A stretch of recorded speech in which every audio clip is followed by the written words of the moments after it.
including this in the video, aren't we? Hell yeah.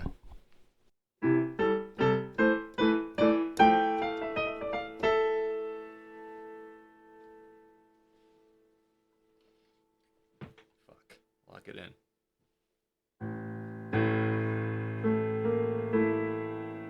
Too ominous. It's because of the echo. The echo really fucks it up, doesn't it? No sustain. Fuck the pedal. Nah. Too evil. Too evil.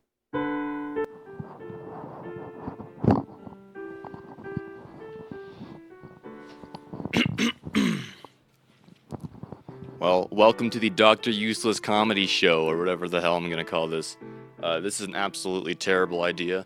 I've set up my little makeshift set here in the basement with way too many lights. I might have a stroke. I smell burnt toast already.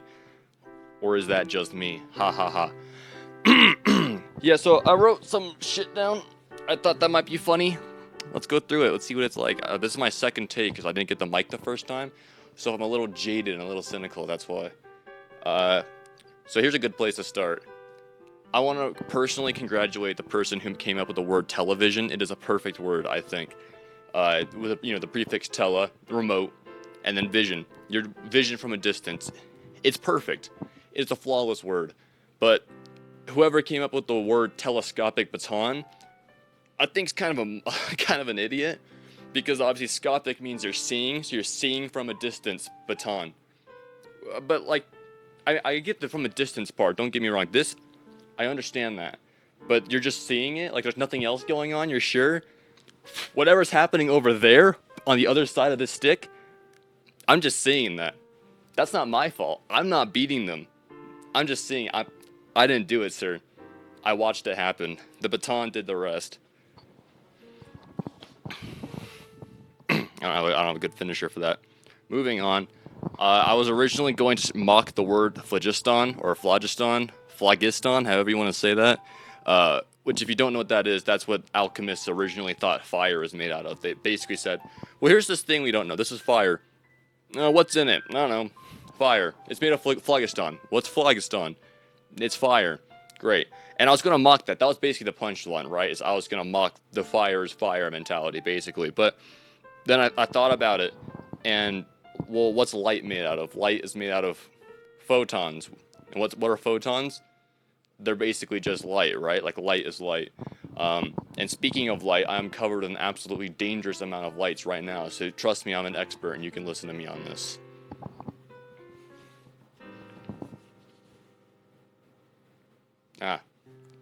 You know what I'm sick of? You know what really ticks me off? What really grinds my gears, so to speak? Is when you're trying to order food on an app and you click the thing you want, and a pop-up comes up like, would you like to make it a meal? Only $3, only $4. For the small price of $6, you can make it into a meal. And it's a big green yes button. It's like, yes, please, yes! And then you're trying to figure out how to hit no, and you can't fucking find it. And, well, hold on. How do I hit no? How do I say no? And you're like,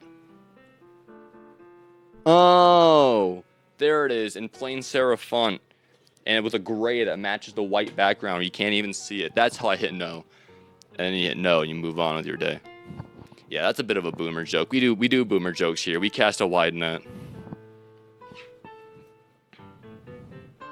This just says, stuck in a cave for 10 years. I'm not really sure what that means. Whoever wrote that, I think, is stupid, and I have problems with. No, the stuck in a cave for 10 years joke is a long-standing one between me and my friend.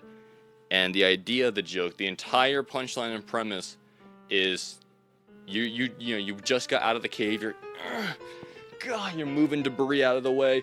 Oh, is that the sun? Someone's like, oh my god, you've been stuck in a cave for 10 years.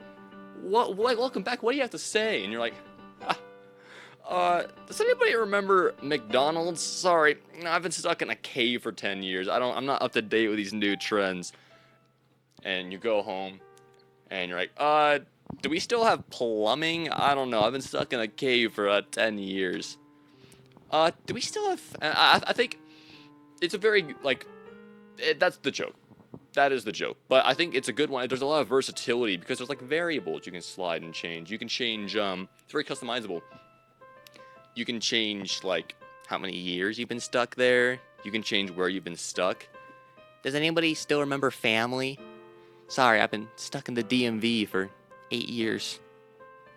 Yeah, that's that.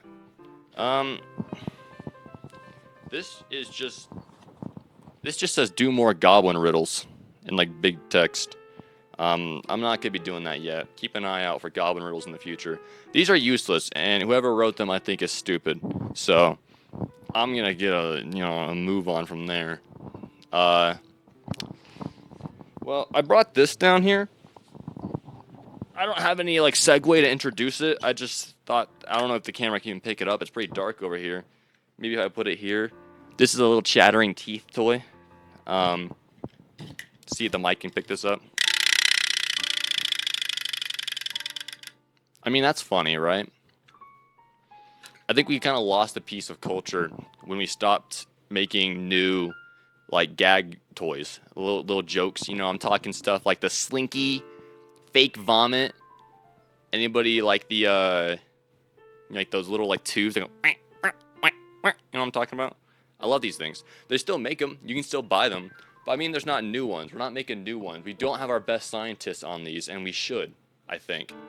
I think there's not enough innovation in the field of joke, gag, gifts.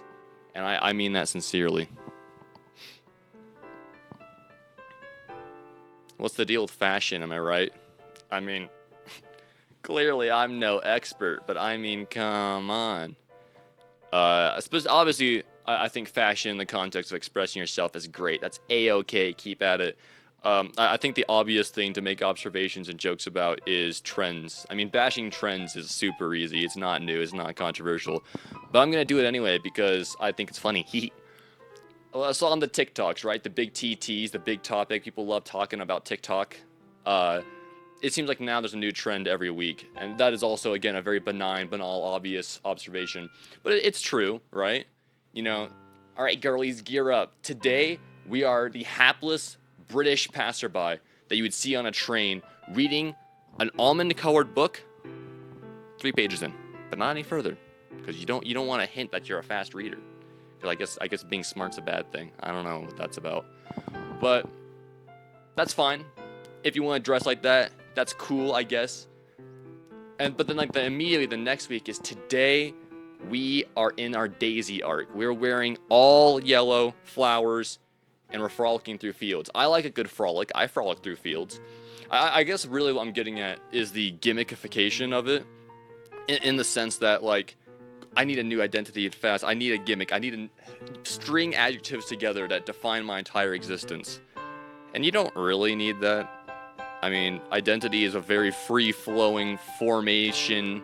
It's very complex. And it's not defined by what you wear, despite what Big Gucci wants you to think. My belt buckle has golden G's on it. Wouldn't be the same if they were L's, would it? Yeah, I don't know what that's about. Yeah, but again, I'm no fashion expert, evidently.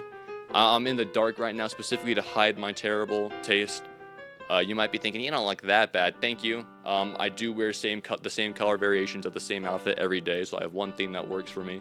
Just about the opposite of a TikTok trend. But, I don't know. You want to see my best attempt at, like, a roundhouse kick?